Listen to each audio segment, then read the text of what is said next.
ఖచ్చితంగా భీమా కోరేగావ్ కేసులో నిందితులుగా ఉన్న ముఖ్యమైన వ్యక్తులు మరియు వారి ప్రస్తుత స్థితి గురించి మరిన్ని వివరాలు ఇక్కడ ఉన్నాయి. ముఖ్య నిందితుల జాబితా ద BK-16. ఈ కేసులో మొత్తం 16 మంది మేధావులు, సామాజిక కార్యకర్తలను అరెస్ట్ చేశారు. వారి వివరాలు: పేరు, వృత్తి, గుర్తింపు, ప్రస్తుత స్థితి 2026 నాటికి. వరవరరావు, విప్లవ కవి. వైద్య కారణాలతో శాశ్వత బెయిల్, ముంబైలోనే ఉండాలి. సుధా భరద్వాజ్, మానవ హక్కుల లాయర్. బెయిల్పై విడుదల 2021లో. ఆనంద్ తెల్తుంబే, ప్రొఫెసర్, దళిత మేధావి. బెయిల్పై విడుదల 2022లో. గౌతమ్ నవలక, జర్నలిస్ట్, కార్యకర్త. బెయిల్పై విడుదల 2024లో.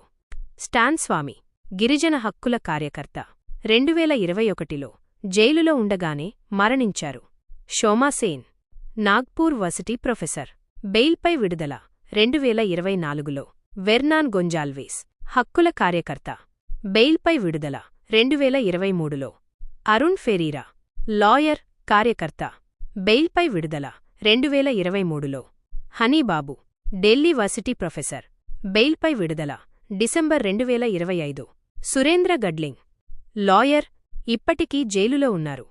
మహేష్ రౌత్, గిరిజన హక్కుల కార్యకర్త. బెయిల్ మంజూరైన టెక్నికల్ కారణాలతో ఆలస్యం. సాగర్ గోర్కే, కళాకారుడు, కబీర్ కళామంచ్. బెయిల్పై విడుదల జనవరి 2026.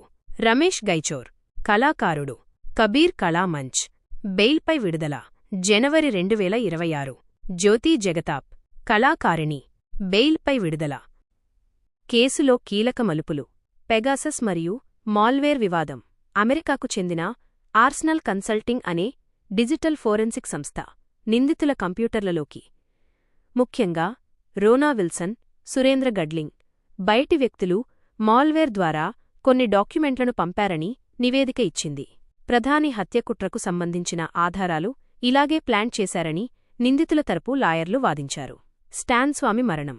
84 ఏళ్ల స్టాన్ స్వామికి పార్కిన్సన్స్ వ్యాధి ఉన్నా జైలులో ఆయనకు కనీస సదుపాయాలు, సిప్పర్ కప్పు వంటివి కల్పించలేదని పెద్ద ఎత్తున నిరసనలు వ్యక్తమయ్యాయి.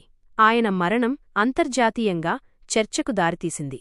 సుదీర్ఘ విచారణ. 8 ఏళ్లు గడుస్తున్నా ఇంకా కోర్టులో అభియోగాలు, చార్జెస్ కూడా నమోదు కాలేదు. అందుకే సుప్రీంకోర్టు విచారణ ఎప్పుడు ముగుస్తుందో తెలియని స్థితిలో ఎవర్నీ ఏళ్ల తరబడి జైలులో ఉంచలేం అని పేర్కొంటూ చాలామందికి బెయిలిచ్చింది.